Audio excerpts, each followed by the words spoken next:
Alright, so this is part 3 of America's history. We're still in the colonial period.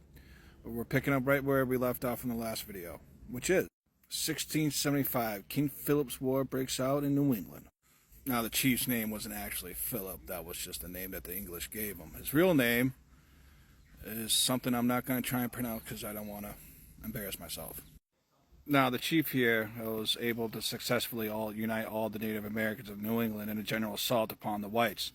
This was the most serious of all the Indian wars of the colonial period. The power of the Narragansett tribe, which was at the center of the rebellion, was broken at the Battle of Kingston, which has become known as the Great Swamp Battle.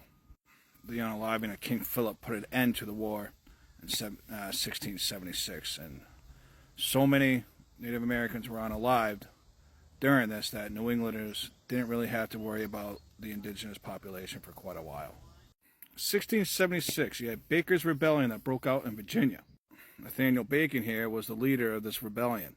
This was an attempt to overthrow the autocratic government of Berkeley, who had installed his friends in offices and refused to take active measures against the Native Americans because he and his friends were interested in the fur trade. Bacon actually captured and burned Jamestown, but his movement fell to pieces upon his death soon after, and Governor Berkeley executed so many of the remaining rebel leaders that the king actually recalled him from his position. 1677, Maine became a part of Massachusetts through a purchase from its nominal English owners. 1679, King Charles sends a couple commissioners to investigate the disobedience in Massachusetts. He then separates New Hampshire from Massachusetts. Alright, 1681, William Penn here secured a charter and grant of land from Charles II, which included Delaware and Pennsylvania. Then in 1682, Penn comes to America in person and established a constitutional government which contained many liberal features. He then purchased land from the Native Americans and founded Philadelphia. That same year, this man here explores the Mississippi to its mouth.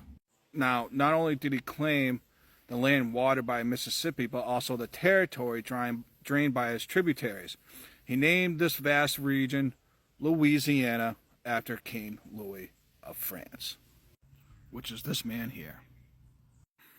1685, New York becomes a royal colony. 1686, the charter of Massachusetts Bay was annulled.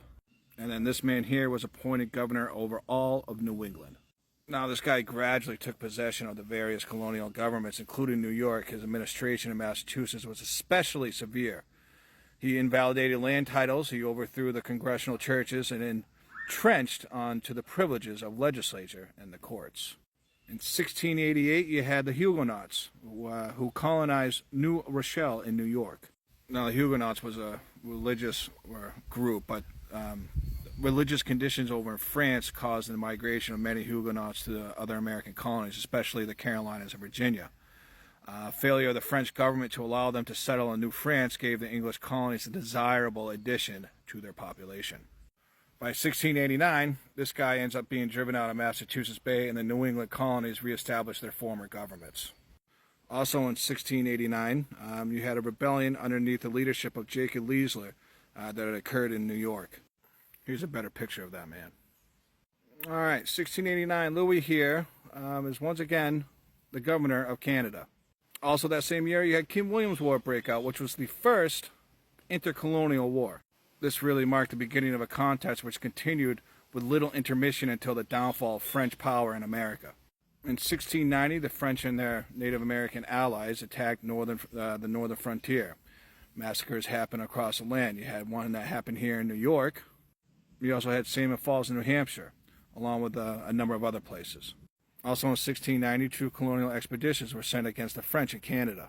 Now in that, you had a naval force which was commanded by this guy here, Sir William Phips of Maine. He took temporary possession of Nova Scotia and then advanced up to St. Lawrence against Quebec, but was easily repelled, defeated. A land expedition sent north against Montreal was also compelled to retreat. 1691, Massachusetts was granted a new but less independent charter. The old Plymouth settlement was now permanently incorporated with Massachusetts. Maine and Nova Scotia were also included in its government, but New Hampshire became once more a separate province. 1692, the infamous Salem witch trial. Now, more than 20 people were unalived as a result of their sentencing, and hundreds more were imprisoned throughout Massachusetts.